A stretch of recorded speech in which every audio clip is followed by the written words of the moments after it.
C'est beau, vas-y. Ouais. Bonjour, mon nom c'est Fabien Rémillard, de la ferme Val-Rémy à Saint-Hubert. Je suis la 5e génération de cette ferme. On a passé au feu le 22 octobre dernier, ben pas dernier, 2010. Puis on a décidé de reconstruire avec des robots de traite. Puis on est rendu à 85 vaches en lactation. On essaie de tout garder nos sujets pour l'élevage, garder notre génétique, puis évoluer de ce côté-là. Ensuite... Jadis, c'était stabulation entravée. Maintenant, tu es passé à la stabulation libre. Ouais. Comment s'est faite la transition pour les animaux puis pour les producteurs aussi? Malgré que j'en ai eu moins, je les ai quasiment toutes perdues. Oui. On a racheté une soixantaine de vaches du Nankin, précisément à Victoriaville. Puis l'adaptation des vaches s'est faite vraiment bien. Il y a eu un découragement dans la 3e semaine, mais un très bon encouragement à la 4e. Alors, dans le fond, ça a pris un mois habituer nos vaches au robot. Ça a très bien été de ce côté-là. Parfait. Et la fréquence, le robot, la visite se fait à quelle fréquence pour tes vaches en moyenne? Ah oui, la fréquence des vaches en moyenne, c'est...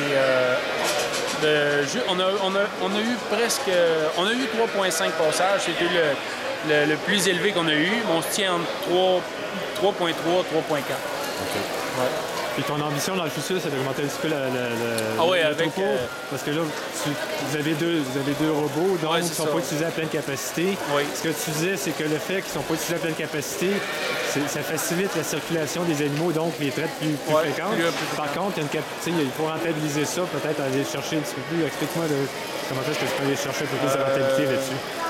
C'est sûr qu'avec la bâtisse qui est quand même assez grosse, faut augmenter en quota. Tout le monde sait que le quota est dur à acheter. Faudrait monter ça au moins 90 kg de quota pour rentabiliser un peu la bâtisse. Ensuite, c'est tout ce qui vient avec. L'infrastructure, on l'a, mais peut-être des silos éventuellement pour bâtir. On a parlé aussi tout à l'heure du bien-être animal. Je pense que c'est quelque chose qui te préoccupe aussi. Bon, la question de la stabulation libre, pour toi, c'est un virage qui est important.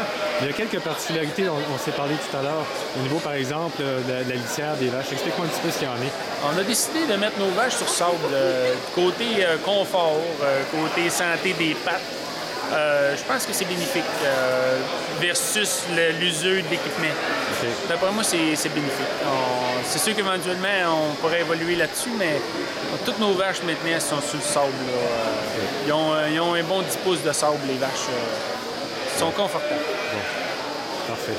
Merci beaucoup, puis bonne visite. Là. On signale que on est à Saint-Hubert. C'est une journée porte ouverte que vous avez faite pour montrer à vos fournisseurs et à vos voisins et amis le résultat de cette période de réflexion-là qui a duré quelques mois avant que vous décidiez d'investir dans cette technologie-là. Un gros merci à tous mes commanditaires à terre de chez nous. À tout le monde qui nous a aidés, les bénévoles depuis 2 ans qui nous ont bien aidés. Merci beaucoup. Excellent.